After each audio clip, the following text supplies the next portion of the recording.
we were told that everything is on track. We are going to Zimbabwe. We are really grateful that at last we're able to bring the remains of our loved ones back to their beloved country. This is emotional for me, really. I'm trying to say more, but you know what? It's a painful process. Coming here confirms the difficulties they had to face up with in arriving at the point where we can be able to be pointed to the graves of and the remains of our beloved. We are so grateful for that. It's a once in a lifetime opportunity, you know what I mean? And it came at the right time, you know, it came at the right time because we are getting on with age as well.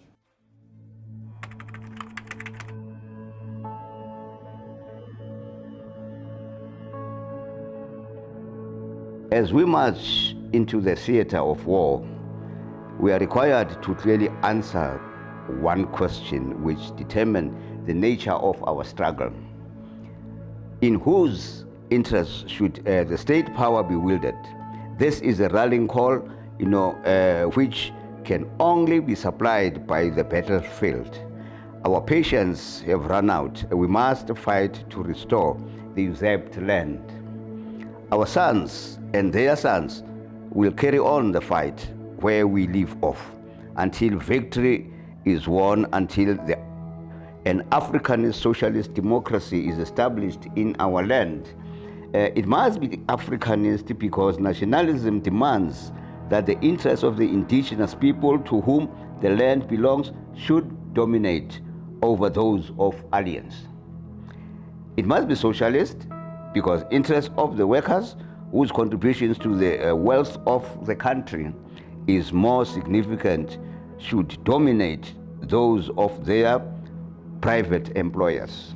It must be democratic because state power will be wielded by the common people who form the majority of the people and whose interests are common and non-antagonistic.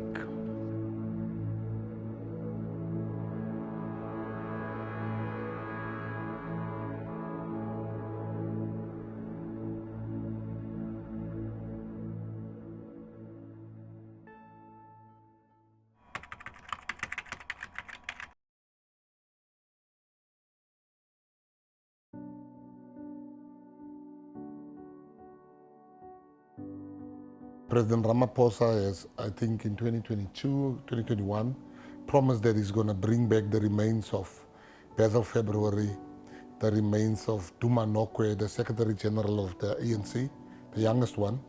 He's going to bring back the Mophosho. And I just thought, like, why should we just bring three? The president has given the line of march. It has not happened. Let me make it happen. And I called the team. I said, we are going to do this. My name is Vusithemba Ndima. I'm the Deputy Director General for Heritage Promotion and Preservation in the Department of Sport, Arts and Culture. This particular project becomes important in healing, in bringing about closure, because the neighboring countries, most of them basically the frontline states, the so-called frontline states, they were bombed and people died. It's a very personal thing for me because my mother's brothers passed on in exile and we still don't know what happened to some of them. The freedom that we have here in South Africa was watered by the blood not only of South Africans, but of our neighboring states. That's how important the contribution of our neighboring state was. I don't think our freedom could have been attained without our neighboring countries. They've played a massive role in hosting our freedom fighters, in making sure that they keep them safe from the claws of the apartheid regime. But I also want to congratulate our freedom fighters, not only because they were fighting for our freedom, but for the discipline that they had while they were in other people's countries. They were staying in camps. There was rarely one that stepped out of line. So many people had these gaping wounds for a very long time because they didn't know how their loved ones died, where they were laid to rest. But for them to see them coming back, despite the fact that they came back in coffins. But there was that closure. Too many.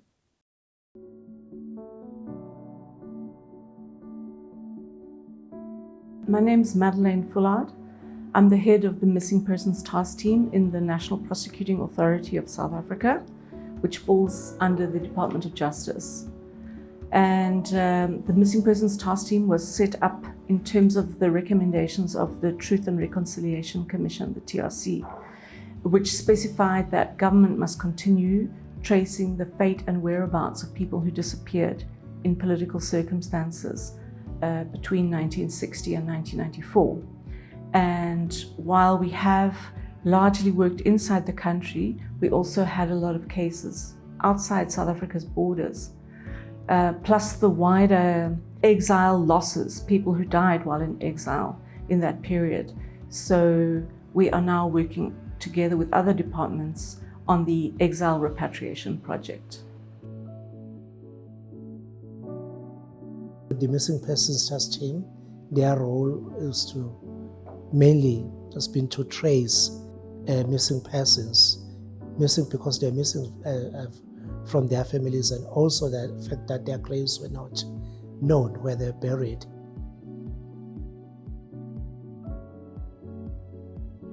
When we began our work as Missing Persons Task Team around 2005, we had a list of missing persons from the Truth and Reconciliation Commission, the TRC. And included in that list were many exile cases, or people who had gone into exile and they'd never been seen again. They may have died in exile, they might have come into the country operating underground and been killed or disappeared in those circumstances. The new Minister of Arts and Culture, Mr. Gaten Mackenzie, instructed that project had to happen within his first 100 days in office.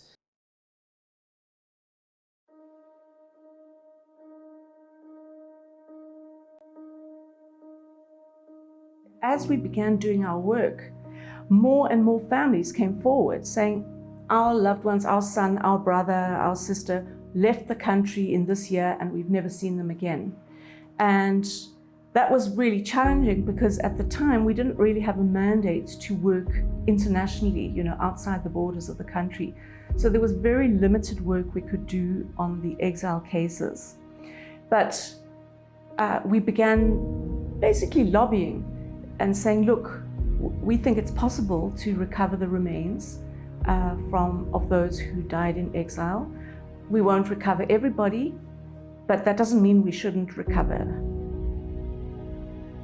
We ended up bringing close to 40 of our veterans, and we are now experts in repatriation, and we're going to bring back more of our leaders.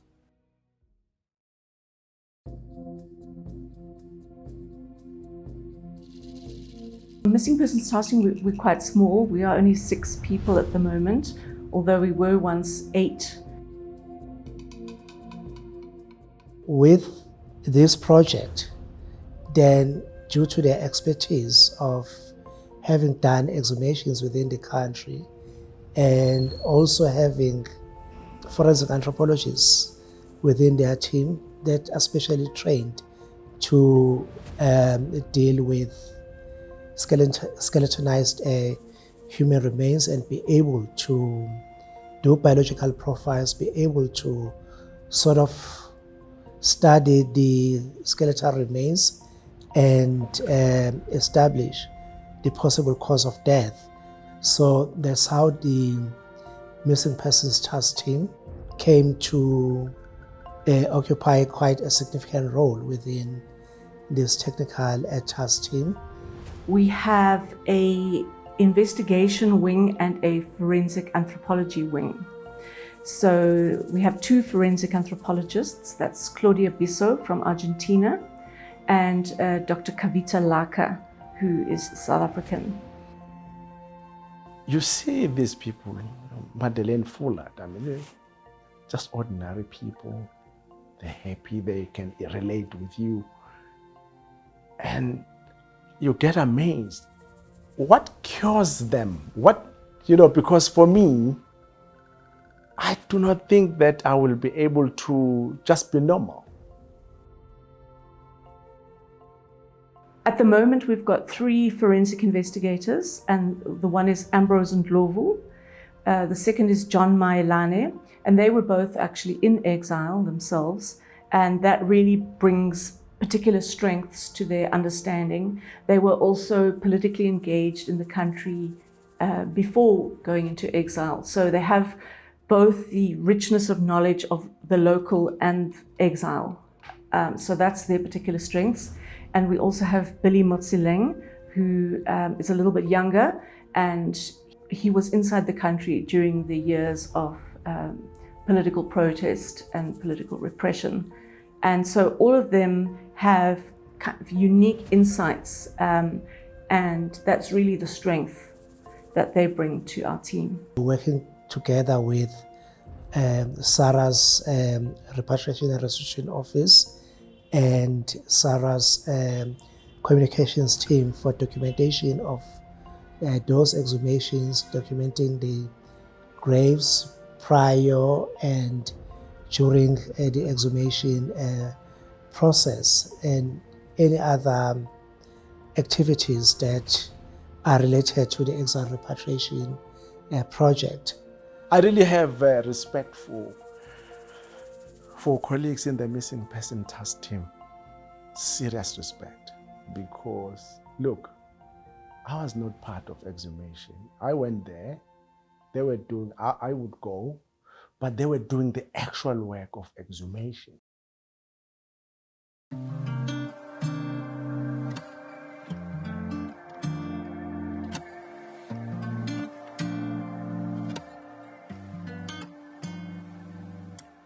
The way the project has been conceived and outlined in the implementation plan is that we have 6 phases, and these phases will apply to each country that we work in.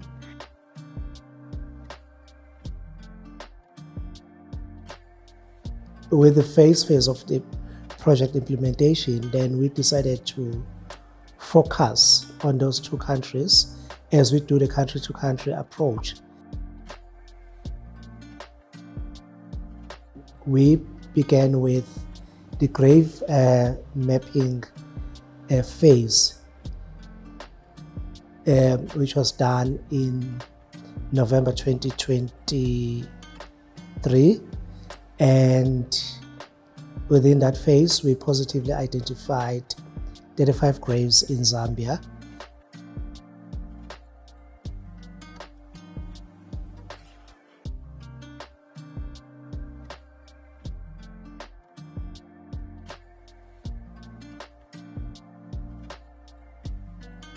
In Zimbabwe, we identified 22 graves, and 2 of which had been exhumed, and 1 was of a Zimbabwean national who was caught up in a cross-border raid. Phase 2 is then we visit the home country, and it's kind of a reconnaissance mission because we call it grave mapping, but it's essentially the process of going and establishing on the ground where as many graves as possible are. So once we've completed phase 2, which is the grave mapping, we can then actually move into excavation and exhumation, which is phase 3. And that is essentially what we've been doing here in this particular process, in both Zambia and Zimbabwe, excavating and exhuming the remains of graves that we had previously mapped.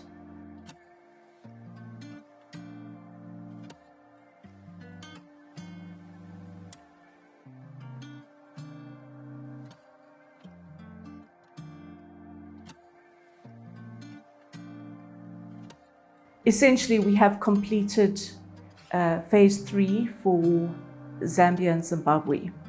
Phase 4 is what we call forensic examination and confirmation of identity, because it is our duty as government to ensure that the families are given the correct remains.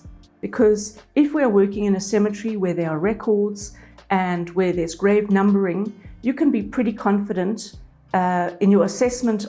In certain cases, it might be necessary to do DNA testing to confirm the identity. And that is in fact what happened in Zambia.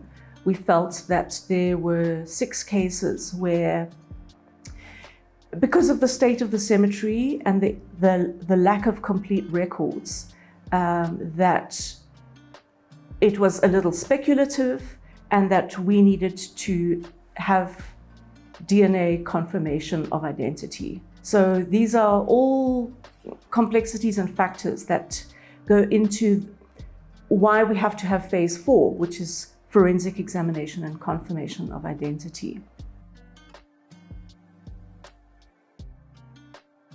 Once that is complete, we move to phase 5, which is the handover of the remains to the families and reburial, and that probably will take place at a provincial or municipal level. Yeah.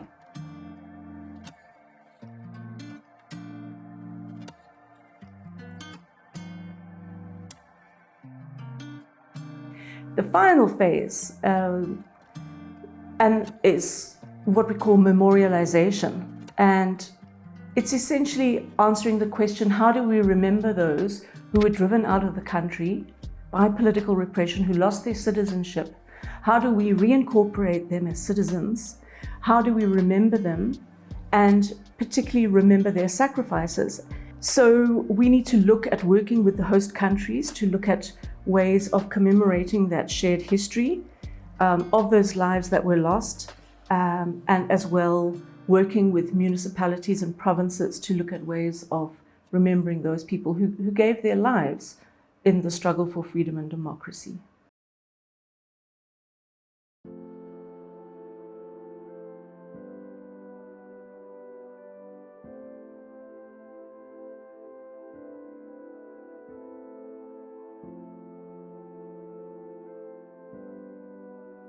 So we had really a very ambitious program. When I think back now, I think we might have been a bit crazy to adopt such an ambitious launch for the Exile Repatriation Project, because it involved 2 countries, 4 towns, 7 burial sites, nearly 50 exhumations in the space of 3 weeks. And we brought the families with as well, in waves. So that was really quite a unique experience, and it meant that on arrival, we arrived on the 28th of August, and just a day or 2 later, we had the families of nearly 30 people arrive in Lusaka to visit the graves.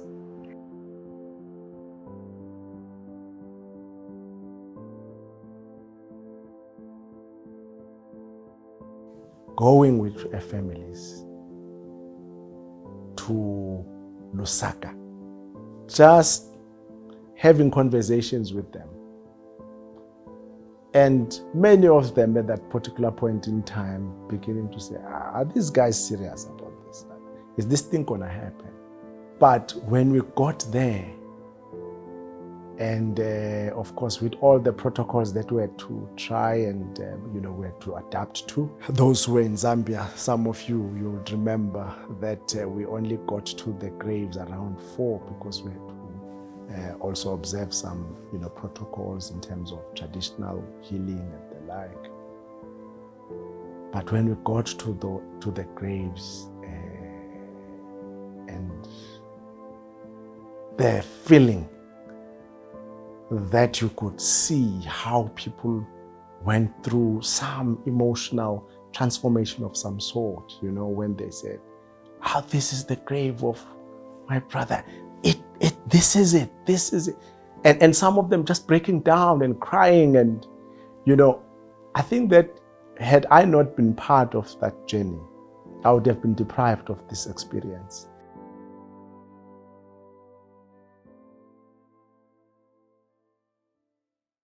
Before the homecoming ceremony, we the dignity was number one. With the families, they went to the site, they went to where the grave was, and through their cultures, the different cultures, people have different cultures, the bodies were transported spiritually, which was a spiritual burying. We did that. The moment the families went to the graves, an enormously profound emotion, peace, pain, all emerged in that moment. And that was extremely moving, extremely moving. For many families, it was their first time to really know what had happened to the person and to see where the grave was, where they had been lying all these years. There were a lot of tears. There was also joy and happiness at finally, their hopes of recovering the remains of their loved ones. It was actually happening.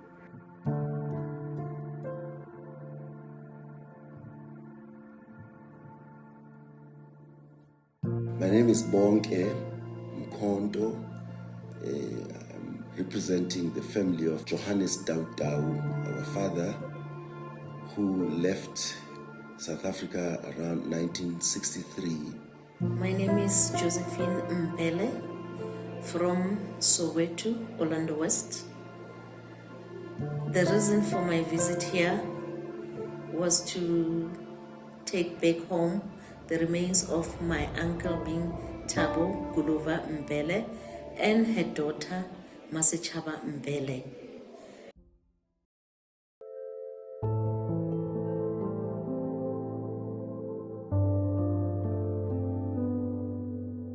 The uncertainty that you will reach this conclusion. The family had heard about his passing. Information did reach.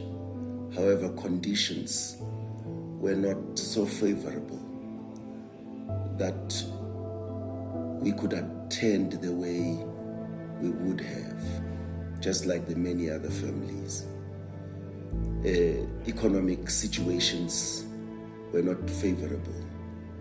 The political setting was not favorable. And also, fathers in their nature become a glue of the whole family. There tends to be disintegration when they are not at the steering wheel, if I can say. And many things get lost. Albeit we honor Mateko, Tautau's wife, our mother, for her steady hand in bringing up so many children single-handedly to make them citizens of this country, albeit the obstacles that we had to face in the absence of the figurehead. The experience for me to come here, it wasn't a pleasant one because we had to relive everything that happened to him, and it's a painful process because honestly his mother wanted him to back into the country at that time, but she couldn't because at that time it was still apartheid and all that, so he couldn't bury him back home. So I'm here to take him back home.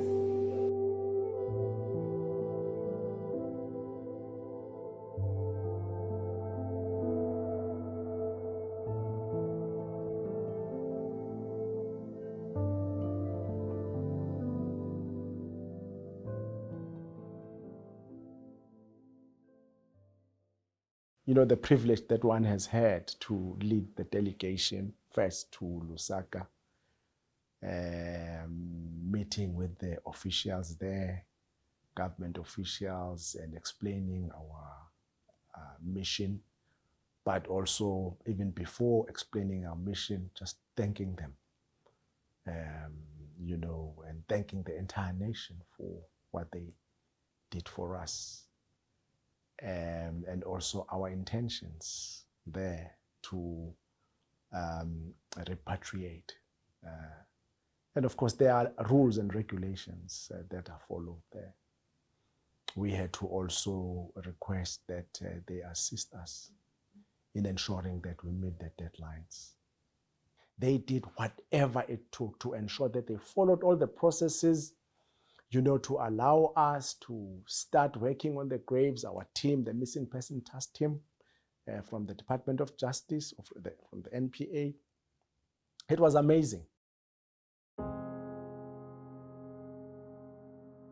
We were able to start exhumations in early September in Lusaka, and it was hard and heavy work.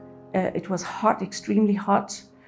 We needed an enormous number of grave diggers and workers to work with us, and it's always a challenge to build up a kind of a relationship and an understanding with those grave diggers, like how deep to go, how we work, and so on. But once you get into the rhythm of it, then it goes quite smoothly, and that's pretty much what happened. And there were some really profound moments in that. You know, I think for me, one of the moments that stands out was seeing this flash of yellow and green around the neck of the remains of Duma Nokwe, the former Secretary General of the ANC, and realizing that it was actually a scarf, an ANC scarf that had been around his neck for over 40 years.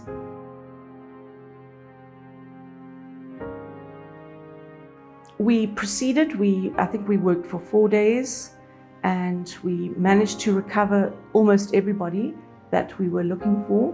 We did experience, as I mentioned, 2 graves that had particular challenges, and then there were 6 individuals that we felt required DNA tests before going home. So those 6 will remain in Zambia until the DNA tests are complete.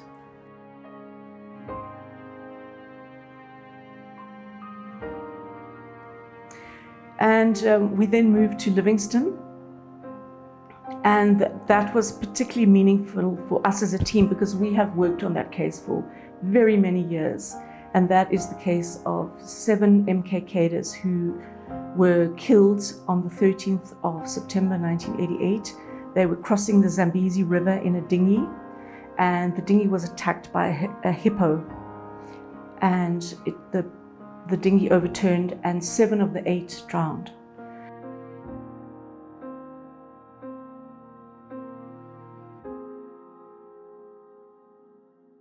We were really elated that we were able to find those graves, and the families were able to visit and to see the Zambezi River where they had drowned. It was profoundly moving and meaningful.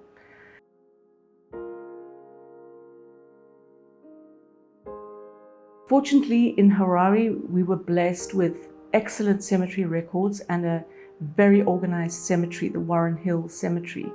And all the graves had tombstones, and you could read from the structure of the cemetery that it was really a highly organized. And when we were confident we would be able to recover all of the 15 people we were looking for there. And we did.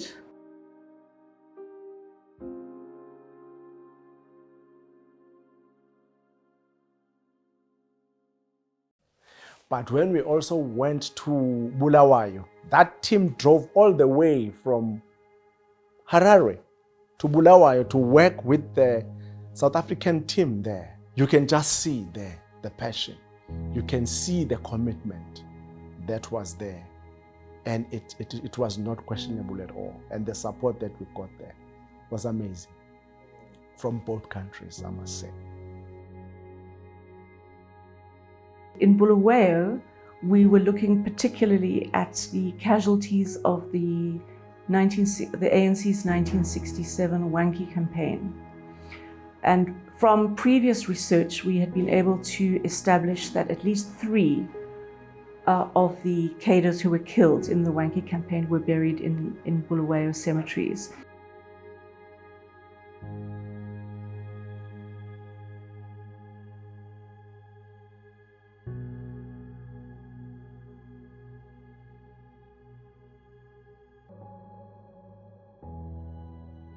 So we found remains that were consistent with Basil February in terms of age, a very young man, aged 23 or 24 when he was killed. During the exhumation, we actually found a little plastic label, which had obviously been put on top of the coffin, which said Paul Peterson. So there was just no doubt then. Not only did he appear as Paul Peterson in the records with the correct date of death and burial, but his name was right there in the coffin. I had actually worked with his brother, Terry February, at the TRC. So we knew each other personally, and it was really a great dream of mine to be able to recover the remains of Basil February, and I'm really over the moon that we succeeded.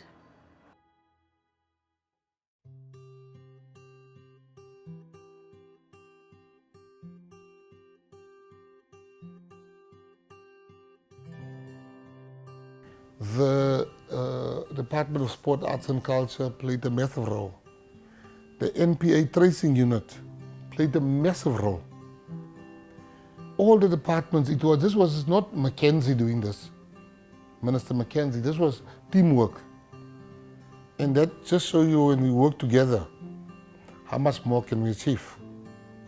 First and foremost, our entity, SAHRA, was very pivotal, as I've said before, because you are an engine that ensured that administratively, we gave over the administration of this project to you.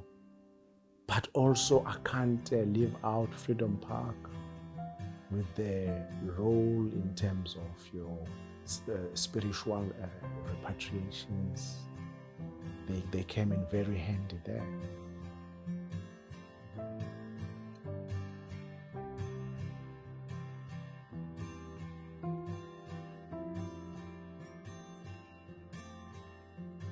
In recent years, we argued for a more collective approach, one that said, look, instead of spending, a lot of money to recover one individual, let's look at recovering many from a country at one time. And that would be a much more cost-effective and a much more fair way of doing the repatriations.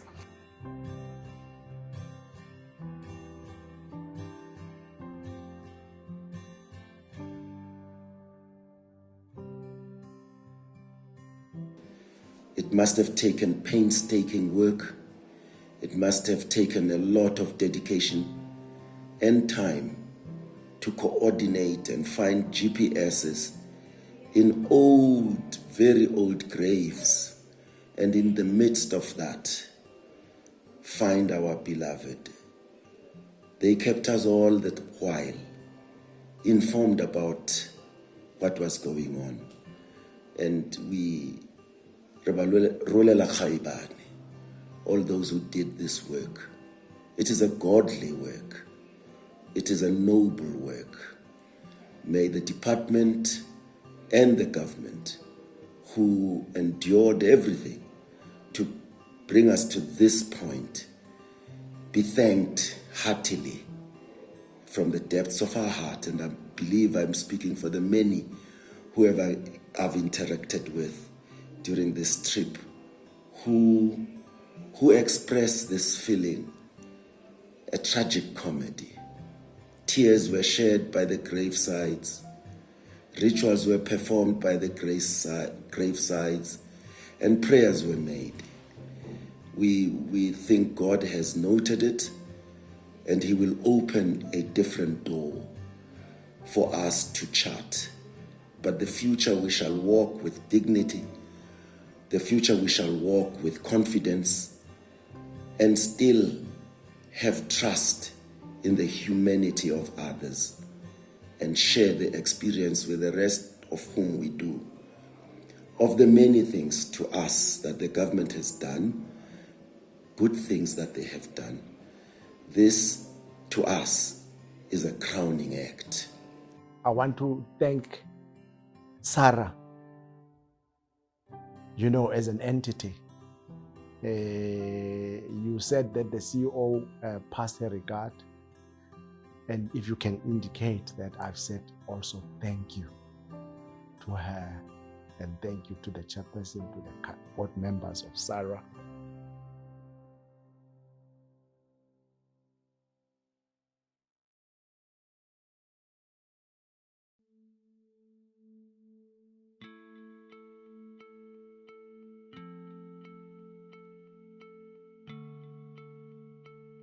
The event at Freedom Park was really a culmination and a powerful event.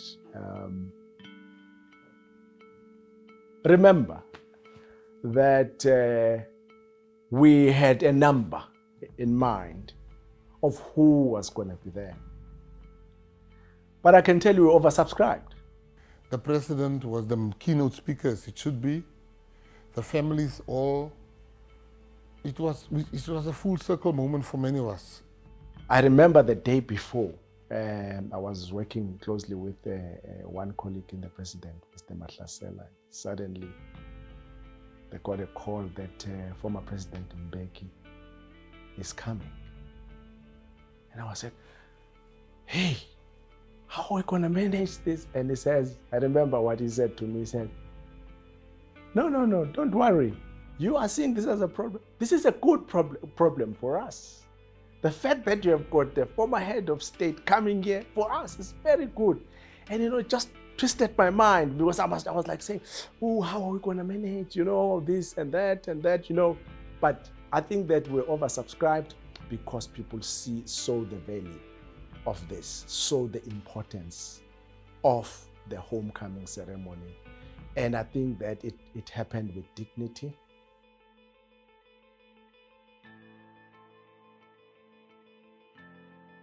Our collective strengths working together under the leadership of DSAC has really proved to be a powerful tool in making sure this project is a success.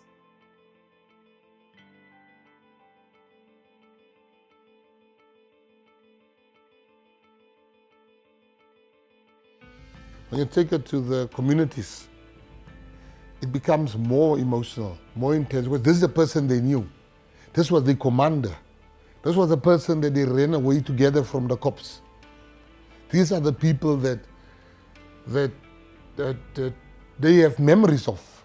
And now some were just happy that they managed to bury them before they died. And that was even more emotional, because there were stories told about this person, which didn't happen when we had it.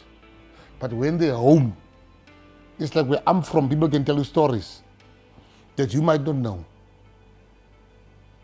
And that's the same thing with our commanders that we took home. In the area, we're like, yeah, I remember that day when I was with him. That day I should have gone to exile, and it just brings all of that.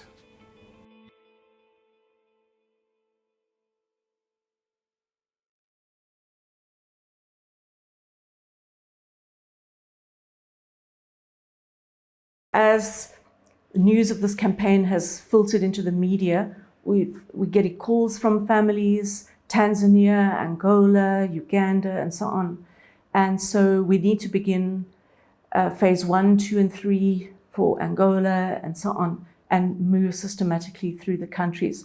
So we'll need to get the ball rolling for each of those countries, moving through the 6 phases that I had spoken about earlier. So this is really just the first step on a long journey. We already have met, the entire team that was working on the repatriation, all the government departments. But of course, the people who have been leading in this drafting of the standard operating procedure is Missing Persons Task Team. They've done a draft. We've also done a 5-year plan. And of course, we know the complexities. But we will ensure that we do this in a phased-in approach. Let's move from the simple to the complex.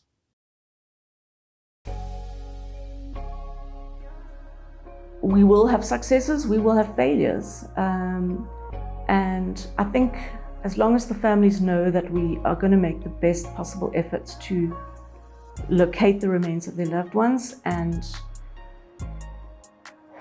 we can't really do more than that, than to promise that we will do our very best.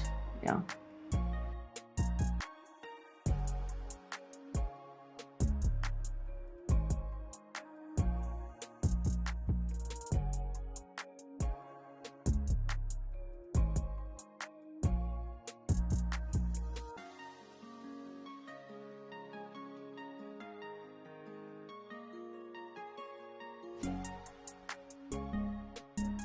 It has been the most important project I've worked on. When I'm in my rocking chair one day, and I look back at my life and what good have I ever done, this will come to mind. And you say, is it a success? Of course. They are here. We are not saying we are still coming. They are here. They've arrived.